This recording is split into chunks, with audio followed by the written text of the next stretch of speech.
Hello friends, my name is Hannah and welcome to a new video where I am doing another of my book to screen adaptation videos. So, as you will probably be able to tell from the thumbnail, we are tackling a biggie this time. Pulitzer Prize winning All the Light We Cannot See by Anthony Doerr. Doerr? Do we say Doerr?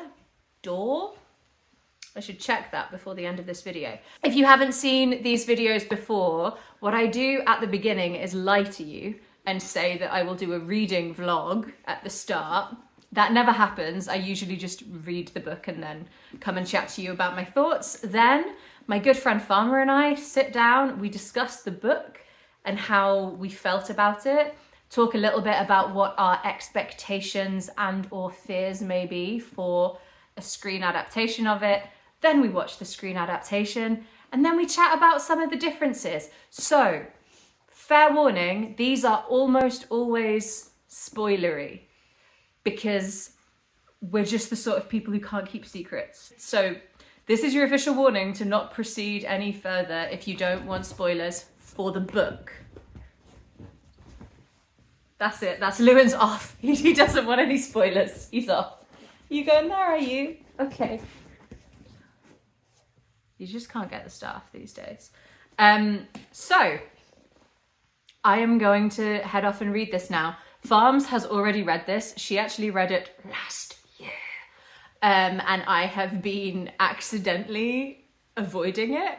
I think just because it's a bit of a big boy and I thought it would take me too long. However, I had a little flip through. It's got tiny chapters. So I actually think I will get through it quite quickly. So I'm gonna go read this. I will catch up with you at some point, but probably after I've finished. In the meantime, there's some mystery B-roll coming up now. See you later.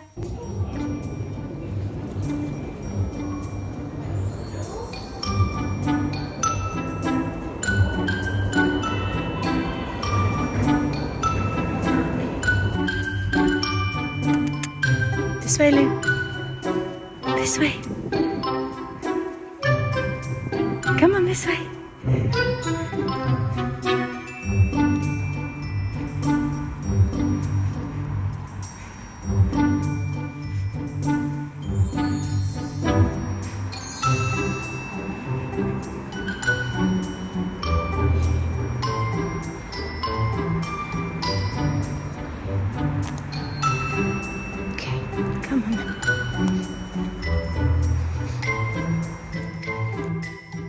Hello there. We have read a book. Well, you read this a while ago, didn't you? Yes, I did. So, slight confession from me, because I am a person who does like lots of unnecessary research into things, but then fails to do the basic level of research. I thought we were going to be watching film today, Farms. We're not watching film, we're watching a limited series, which means we may or may not have time to watch the entire thing tonight and talk about it. But we'll kick off at some point and then we'll see how far we get. But this is, should we attempt a snappy synopsis? So bearing in mind I read this when you told me to, which was November. This book is about the Second World War. We've got two characters in it. We've got a girl who's Marie-Laure, who is visually challenged, and we have a boy who is probably going to become a Nazi. And their stories start off here in France and Germany, and it's this whole long, thick boy of a book about how their stories come and entwine together for the briefest of moments in time and what happens.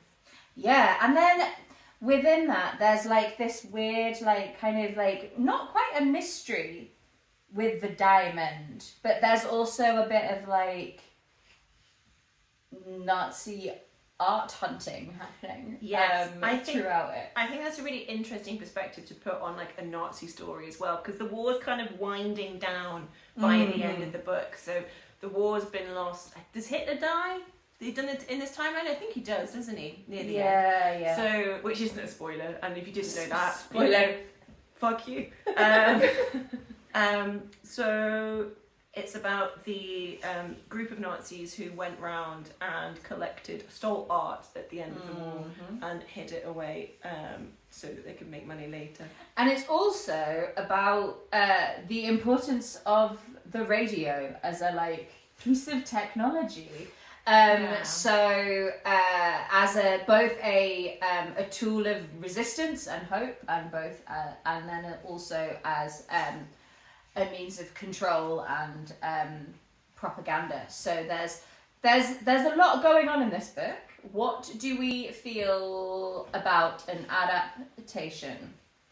When I was reading it, have you ever seen the film Jojo Rabbit? Mm-hmm. So like not the funny part of that, not the very Taika Waititi part of that, but like the rest, the sincerity of it with like Scarlett Johansson's character.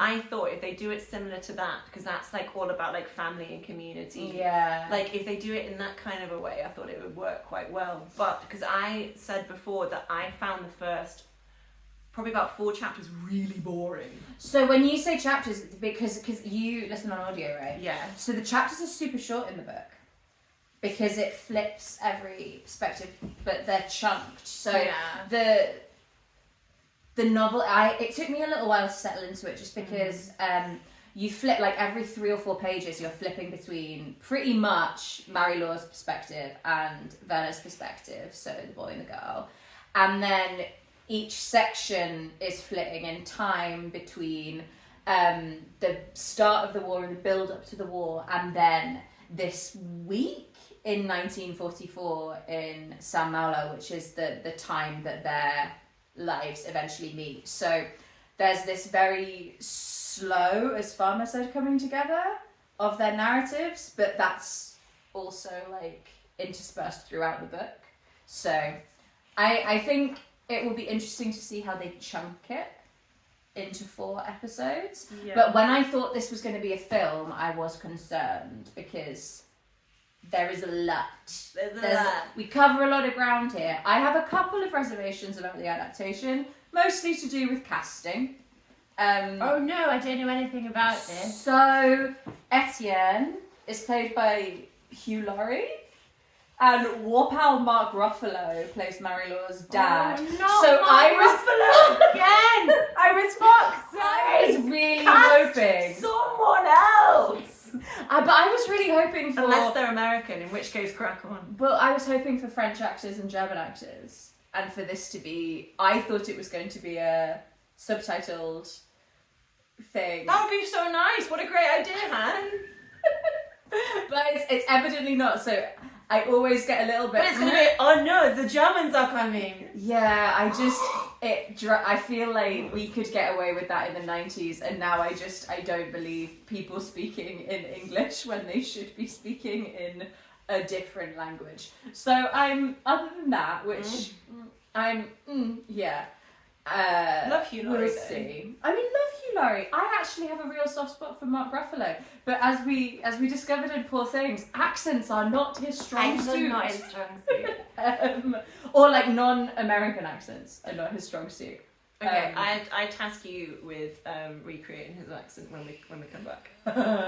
Okie dokes. So that everyone who isn't going to watch it can appreciate what we've been through. Yeah. Okay. Well, I did such a good job with his accent for Poor Things that, you know.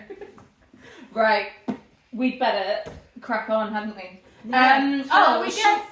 Do we want to... Oh, well, should we stars at the end? We'll stars at the end. The book? Yeah, do you want to stars the book now? Oh, I think I gave the book... I think I gave it 4 stars, which is such a me thing to do. I think I would give it 4. I found it, like, super, super readable. Like, really engaging. I don't think it is my favourite book from this period. Are we surprised that it won the Pulitzer? Oh, yeah. I am a little bit. I did think it was very well written. I couldn't quite decide if I found the treatment of blindness a bit too like themey rather than like feeling, I don't know, felt a bit like it was like being used as and she's blind, but she can see so much. She is blind, but she is beautiful, but she doesn't know. Yeah, it was a little, I don't know, and I actually think that's something that might not translate super well on screen. I think you're right. Mm-hmm. Shall we get it started? Let's get it going. See you later. Okay. So, when you Google all the light we cannot see, the first thing that happens is it says people also ask, why is the all the light we cannot see so bad? I also can see here that it says all the light we cannot see has received a low Rotten Tomatoes score of 24%, making it one of Netflix's worst shows of this year. Worst shows. Welcome. Oh my god, and what was the budget? Apparently the budget was huge. Budget looks huge. Well, they got Mark Ruffalo to do fuck all, so... I am so mad that Mark Ruffalo was in this. We've done this thing again where I look really tall and you look tiny. It's like it's quite a jaunty angle. It is quite Should a I? jaunty angle. I should sit. Oh, it is, isn't it? Hang on. Wait. Is that better? I made it worse. Like, Mm-hmm. I mean, the thing is like, I was just reading a review that said, what was it? That it's both simultaneously drearily slow but horrifically rushed. And it's felt so drearily slow that actually 2 days have passed and it's now Sunday. Yeah, so in case you couldn't tell by our wardrobe change, we couldn't get through it all that first night. And I think we might have powered through if it was good. You're so right. You're so right. And I'm really conscious that this is the third one of these we've done now, fams. And I really, really feel like we are open-minded people about adaptations. Yeah, definitely. Loved June. Saw that this week. Did you? Great adaptation. But see, I fucking hated the book, so I'm always going to prefer the film. I enjoyed the storytelling of the book, but not necessarily like how the book was written. It's my mum's favourite book, actually. Is it? Carol Farmer loves it. Thought better of Carol Farmer. Right. Okay. So we've seen it, and Just finished. Hot off the press. hot off the press, it's shit. 24% on Rotten Tomatoes. We've got a rule in our house that we don't watch anything under 75%. We sometimes do because I think sometimes people are stupid, but in this case, yeah. The people were right. The people spoke and they were correct. They were. I just don't know.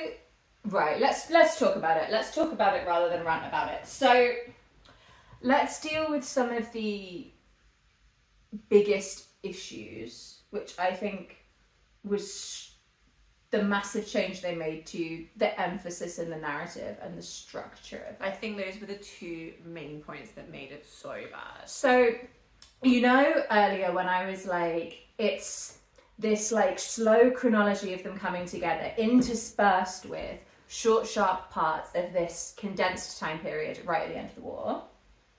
Well, they decided to focus all their attention on those short, sharp bits rather than... So probably what they actually adapted was about 100 pages of a 560-page book. Yes. So to make sure that they could use all their budgets on explosions, they cut Explosions of Mark Ruffalo. Explosions of Mark Ruffalo. They cut all the character development. Yeah. Literally all the character And development. the thing is, it's just changed the emphasis so much, because for me there's a big difference between being embedded in a slow-moving narrative and having glimpses of the future and going, oh my god, we're going to get there, feels very different as someone sort of experiencing that story than we're in the present and getting flashes of the past where basically they realised that they had to do some exposition of the past in order to make things make sense. But fundamentally, we hadn't seen Werner and Marie-Laur's lives, their stories, and how that had shaped them. So when they're thrown together, it doesn't feel like this big sort of fate has intervened coincidence and they've slowly been drawn together, because they're together right from the fucking Stop. Yeah, like the charm of the book is the development of the two characters just being so lost in their own lives and then just happening to end up together, get pulled together, as you say. And it's just, we lost all of the, I think we got more of Mary Lou's backstory than we did Verna's. Way more of Mary Law. But they just made her a slightly different character. And I do understand why. She's not at all helpless in the books. She's very self-sufficient, but she's self-sufficient in a kind of different way to how she is in the adaptation. The adaptation sort of like is like one step away from making her an Avenger, like, and it's like really odd. And then Verna, we just get no sense of him. We barely know anything about his early life. It's really weird. What I really loved is seeing this depiction of the war from both sides and through the eyes of children and children growing up with it as well. So I thought the depiction of the Nazis in the book was really interesting because, like, I think a good rule of thumb when you're like writing book, screenplay, whatever, is that no one knows that they're the bad guy if you want to make your bad guys authentic, because even the bad guys think they're doing the right thing just through a different level, like lens, a different kind of motivation. So to have the just evil, horrible Nazi depiction was just so odds with the book, because that's how Verna gets pulled in. Yeah, that's how Verna gets pulled in. Whereas like in the adaptation, he's just like, no, Nazis are bad, but I'm real good, yeah. Check my fringe, yeah. But they made him less complex because exactly like you say, in the book, Verna, spoilers by the way, so many spoilers. But spoilers are okay. Yeah, I think I said this earlier anyway, and it's not a massive spoiler. I mean, don't fucking watch it. Save yourself. Just read it. But Verna chooses to go to that college. He wants to go to that college. Because he doesn't want to become a soldier. He doesn't want to become a soldier, but also he's ambitious. And he recognises that in the Nazi party and at that college, he's going to further his life. And that makes him a complex, interesting character, and it makes his subsequent betrayals and realization and development so much more interesting, because towards the end of the book, Verna covers for Mary Law. So he lies to his comrades and pretends he can't trace this radio signal. And that's a very big deal. It's a very big shift for Verna's character, which happens in like the first fucking 5 minutes and you've of the adaptation. No idea why. No context for why that's a big deal. You're just like, oh, here's like a Nazi who's probably just a spy. I was trying to imagine, like, what would I think of this person if I hadn't read the book and knew nothing about him? And I would assume that he was a spy. Maybe you just think that he really wanted to find out what happens in the Professor's broadcast. In 2,000 Leagues Under the Sea, 20,000 Leagues 20,000 Leagues Under the Sea. He just really wants to know what happens. Just really into his story time. Like, he really wants to know what happens, so he doesn't want the girl to die. But yeah, so I wasn't emotionally invested in any of the characters. And I think when you've got children, swept up in conflict. It's so interesting. It's so easy to make people empathize and like feel invested in them. So I'm like, how did you get that so wrong? And part of it is, let's talk ages. They fucked that, didn't they? They fucked that. The principal example of that was what we were just saying about before, which was when he gets to the college, so he's supposed to be in like year 7. Like, he's supposed like 12 or 13, like pre-teen even. But they've chosen an actor who's 25 yeah, to play someone who's 12. And like, as an owner of a 12-year-old, they don't look the same. And it became very obvious that they didn't look the same. So they had to make everyone else in Verna's age group age up as well.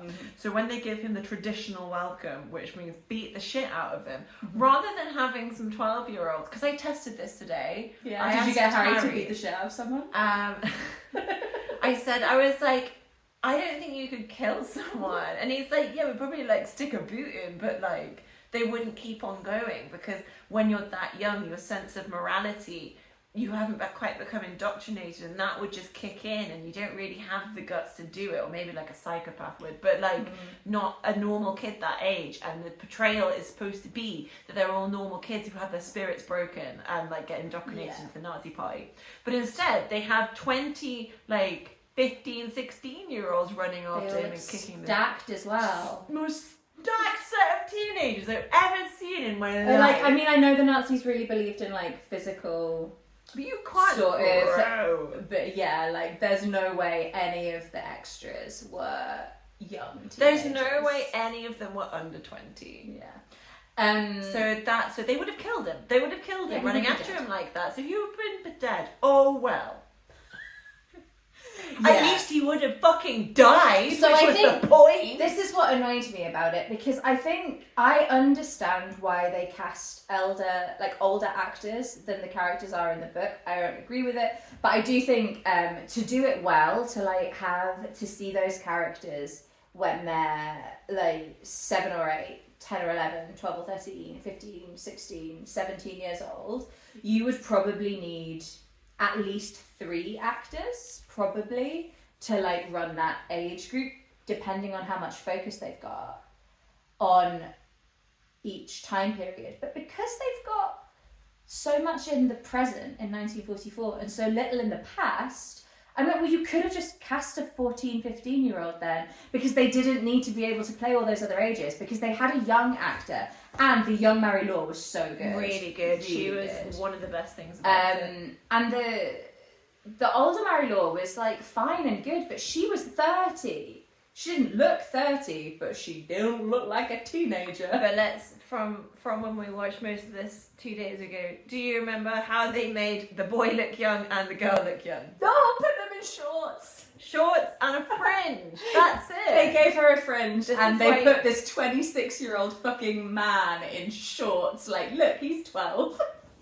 Oh, you're getting taken away to college with the Nazis. Oh, you don't know what's going to happen to you. Pack all your stuff. Yeah, no probs. I'll wear my shorts. And my I'll wear my pants. shorts because I'm a boy. But I think there are reasons. I think there are probably justifiable reasons for why those ages change. But then you have to change the other stuff too. So you have to change Mary Law's dependence on her father. You have to change, like Werner's relationship with his sister. Like you have to change so much, because it doesn't make, you can't just transplant a relationship that a child has and then have an older actor play that without actually changing the character. It was so weird. It was so weird. My favourite part of the TV show, apart from the way it looked, because I thought it looked very good, Yeah. I really liked, and we both said Don't this, take is this you taking my one positive? Von Rumpel. Oh no, Von Rumpel, yeah. I thought Von Rumpel was very good, but nothing like the book, and I thought it completely lacked all the subtlety of the character and the backstory and the motivation to get where we got. Take that as read for all characters. But physically, his part was the most interesting, And and I thought he was well cast the actor in the part who that played was there. him, had a lot of charisma and was probably. We were basically talking through that entire last episode, weren't we? We didn't really want to watch it. Farms was like, should I come over tonight and we'll watch it? And she got here and we were like... Anyway, what should we do next? I can't believe it. Yeah, you spent basically that entire episode coming up with the next books that we're going to do. And we do have a short list. We do have a short list.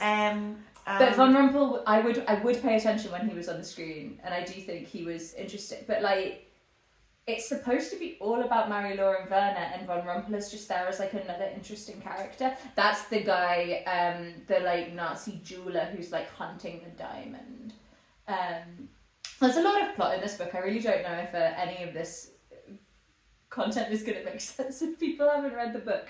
But just yeah, read the book. just It's a read good the book. book. Came out a few years ago. What are you doing? Yeah, and I just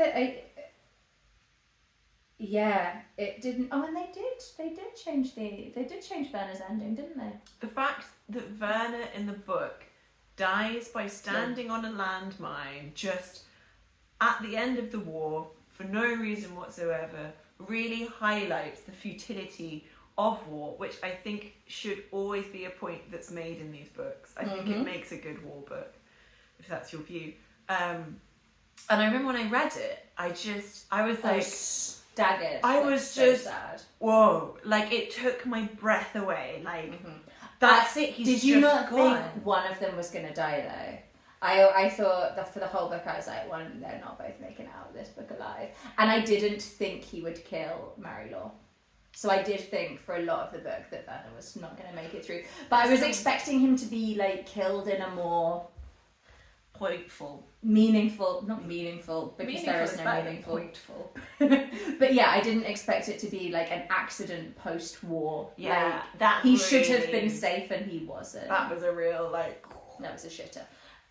But yeah, in the book, in the film, the adaptation is just very different.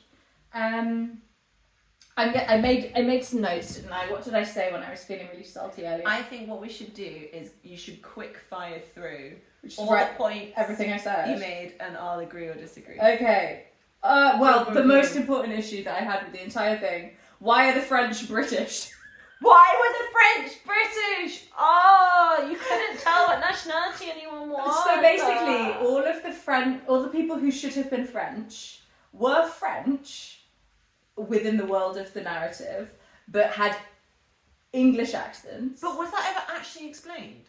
No. Did they ever were we just projecting Frenchness onto them? Because I think we just assume because they're in France and their names are Marie-Laure and Etienne. Was that the only clue that we had that they were French? Yeah. In oh no, and I'm pretty sure Mark Ruffalo at one point said he was a Frenchman. Yes.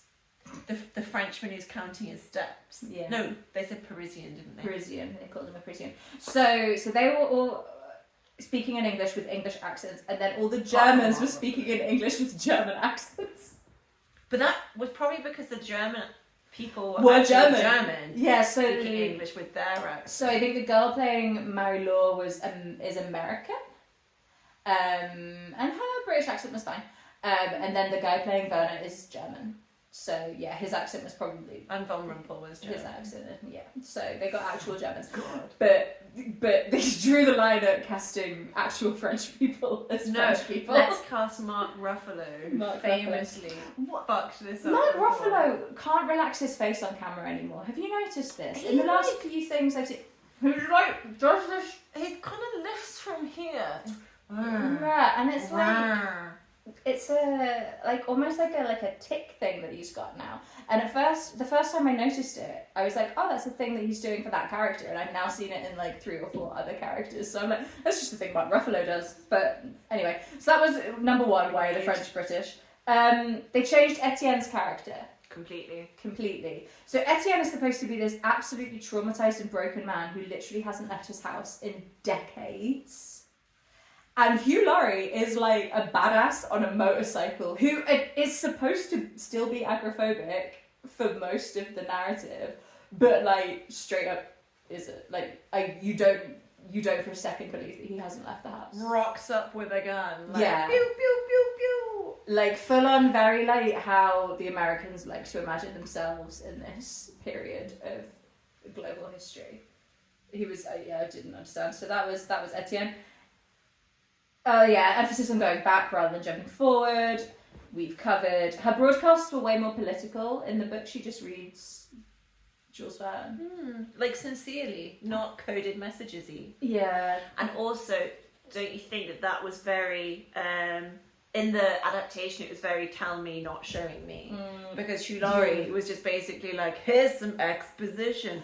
Yeah. 20,000 Leagues Under the Sea is coded. It's almost like there was 400 pages of backstory that they could have included but chose not to, and then every so often had to give you like 5 lines of dialogue that were the clunkiest, most expositional things because they realised they hadn't laid the groundwork for a plot point or a character. Do you know, I don't think the acting was that bad. I think it was the screenplay. The script was terrible. Just terrible script.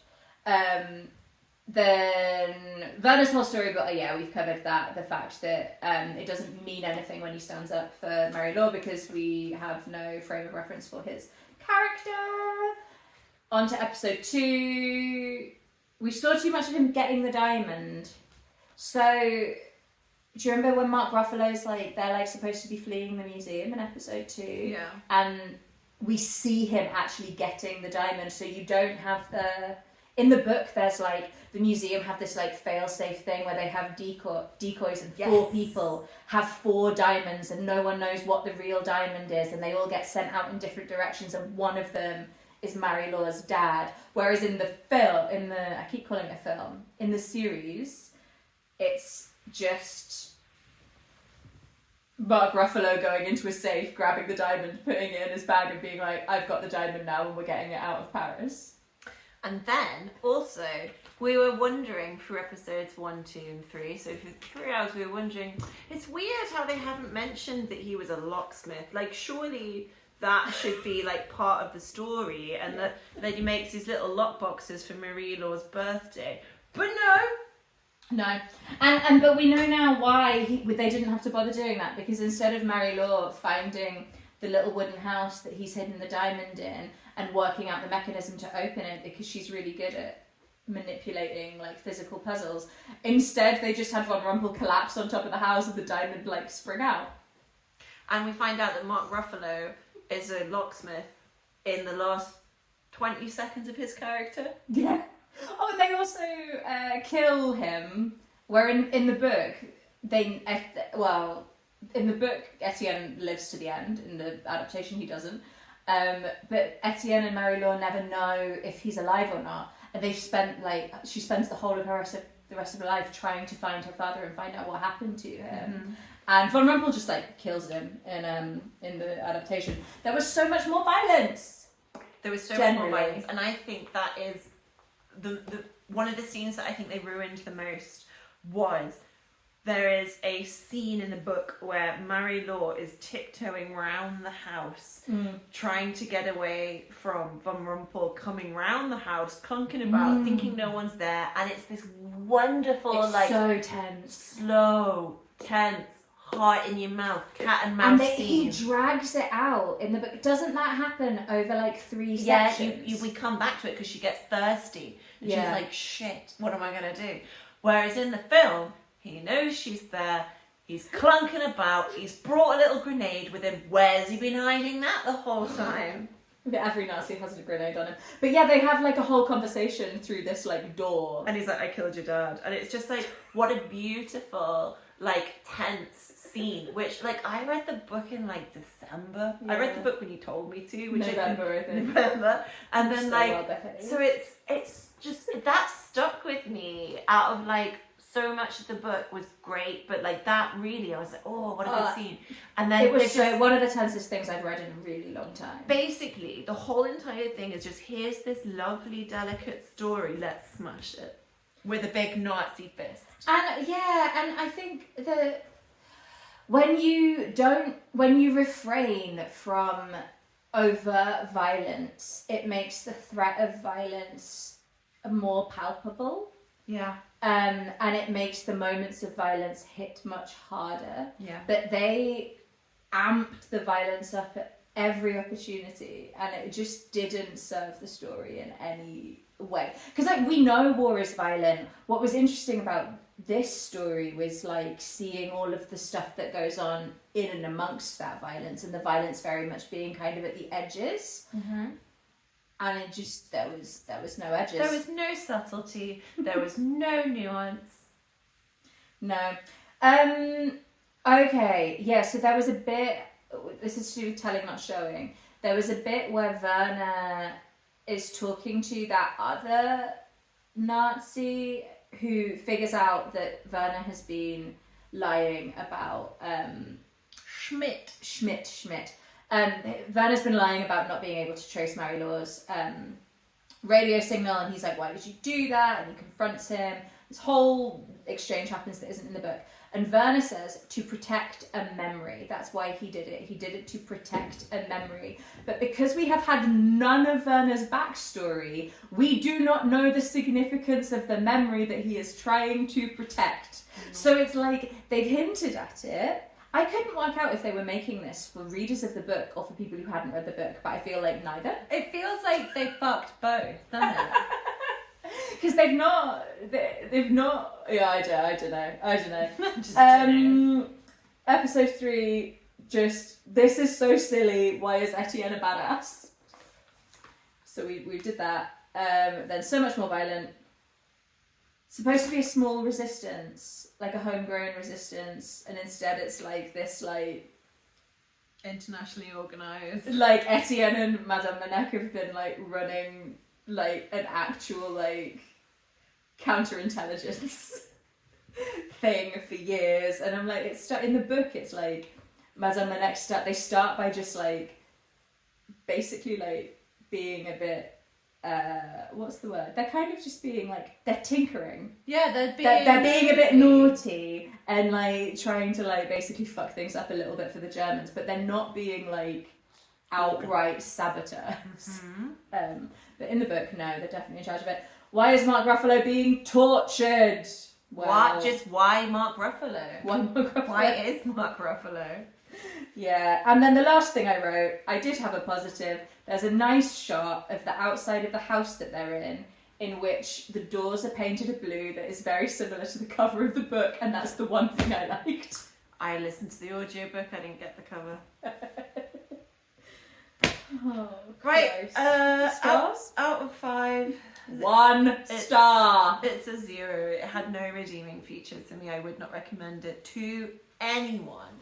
Because the thing is even if you take the TV series as a work of its own, why did Mark Ruffalo, who takes interest in everything his daughter does because he is her only carer, why has he not noticed that she is listening to his uncle on the radio every night? That makes no sense. Because this was another thing that they changed. So in the book, Werner listens to Etienne's broadcasts that aren't actually supposed to be Etienne. It's supposed to be his brother, Mark Ruffalo's dad. Anyway, fine. They made it Etienne to keep it simpler on screen, fine. But Werner's supposed to listen to those. Marie-Laure is not supposed to know about that radio broadcast. She never listens to it as a child. But I suppose because they're not doing the backstories, they wanted to have the characters have a thing in common that they could bond over really quickly in that moment when they meet.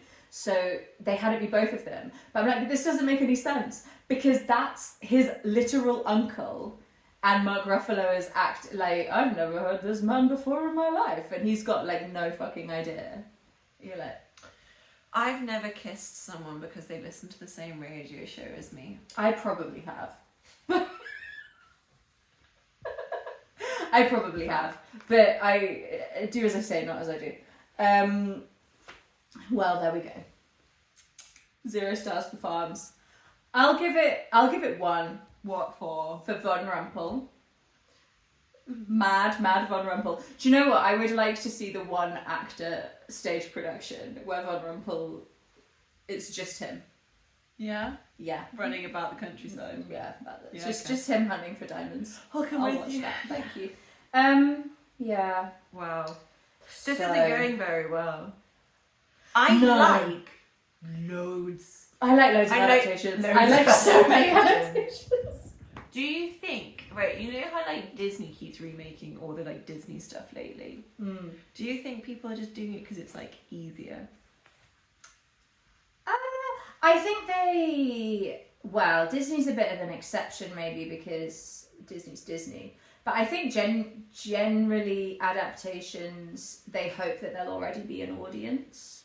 Like a kind of like baked in audience who'll already be interested in the thing. So it kind of makes it a bit easier.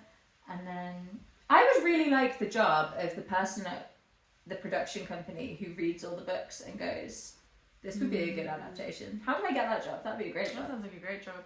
Like having had some TV people in my life recently and ongoingly so, it seems like the people who work in TV aren't very creative. So it's like, if someone tells them this book is good, they're like, great, give it to somebody. And then they get the script and go, fine, let's do it. And it's just, I just feel like you've ruined.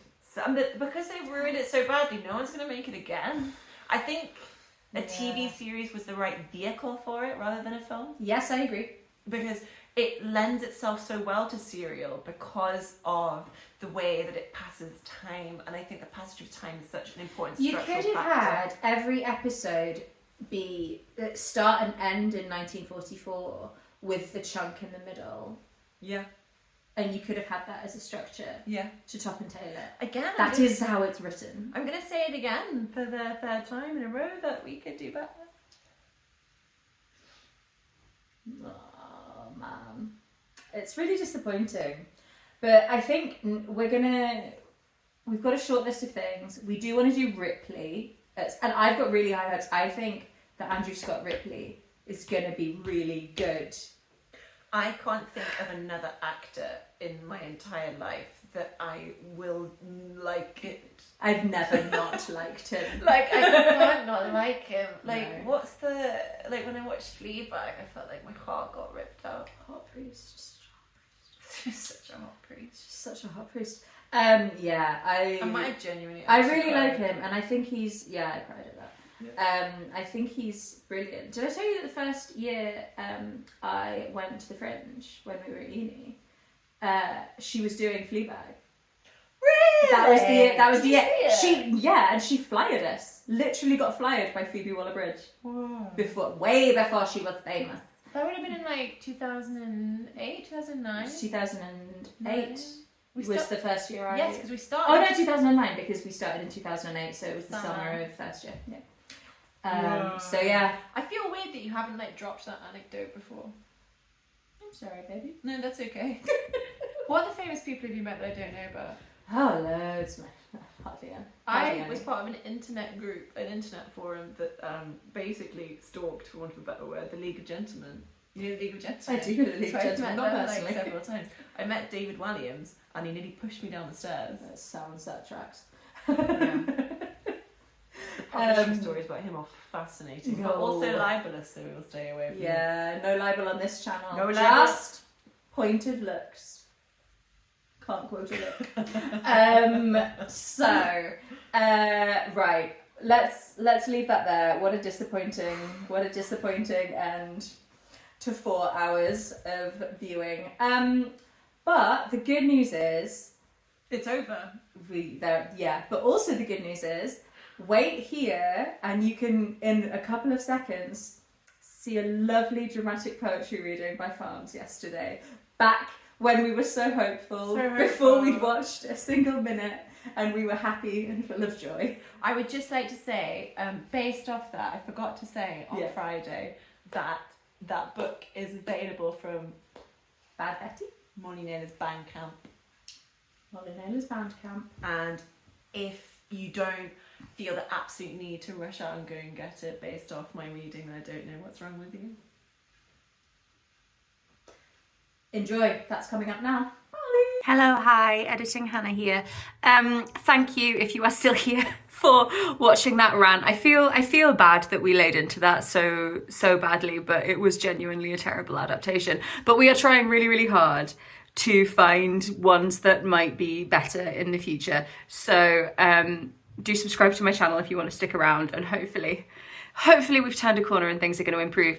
Farms is going to be doing a dramatic poetry reading now, in which you can watch me very much fail to follow my audience participation instructions that she has given me. So enjoy. Do you want to do Yeah, present first? I'm going to give you your gift because then you can cut this bit out Yeah. and not have to put this in the whole video. Wow. So I know that you wanted to read more by represented poetry. So I bought you some by represented poetry of Oh my someone gosh. that I went to go and see the other day. So this is a spoken word performer called Molly Taylor.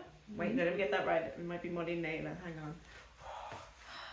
Oh my god. Molly Naylor. So gay. And this is her collection, Whatever You've Got. and I'm going to read you one of them. Oh, okay. But you have to do, she did audience participation, so you have to do that. But you've got to make up that there's like 200 people and you've got to be as enthusiastic Okay. for 200 people. Fine. Sure. I haven't folded the corner because I feel as strongly about folding corners as I do about No, you breaking spines. So You know I'm going to fold the corner straight away. Then. I know you. Okay.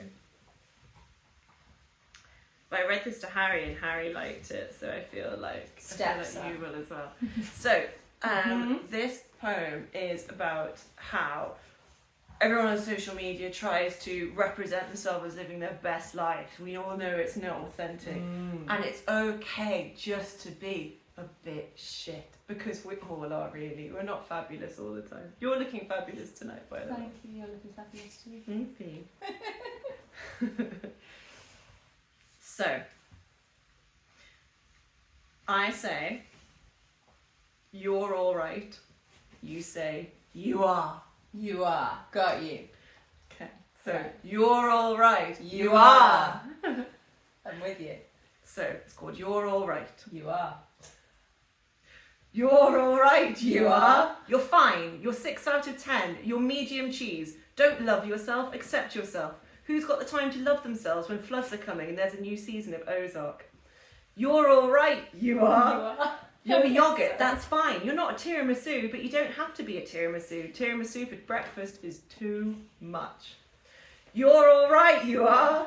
You're not particularly inspiring, but you're relatively kind. So just buy me a lager and don't murder me. A normal lager, please. Not an 8% craft beer with an amazing graphic design. Just a lager, like Kronenberg. We used to think that was fine. You're all right. You are. You are acceptable. And what more does anyone want? You're an apple. You're fine. You're a biro. It works. Your flowers from the Esso. They're still flowers. What are you having for tea tonight? A jacket potato? Good. Fucking hell. Do that. I know it's not paleo, but you don't have to do paleo. That's for Hollywood and cunts. Agree.